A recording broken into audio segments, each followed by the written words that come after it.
অফিসে যাচ্ছি। গলা ঢেকে দাও, আরে গলায় থাকতে হবে এমন কোনো কথা হচ্ছে?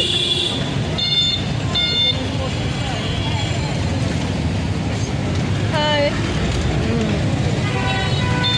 যাচ্ছি নীলিমার অফিসে বেড়াতে, তারপরে কাজ করবো। আমি বলি ভয়েস দিয়ে দেবো।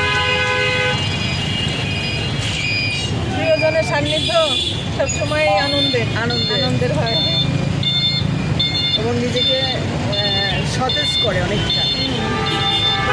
শেয়ারিং হয়, সব কথা তো সবার সাথে শেয়ারও হয় না। Right right right. 1 মিনিট করবো।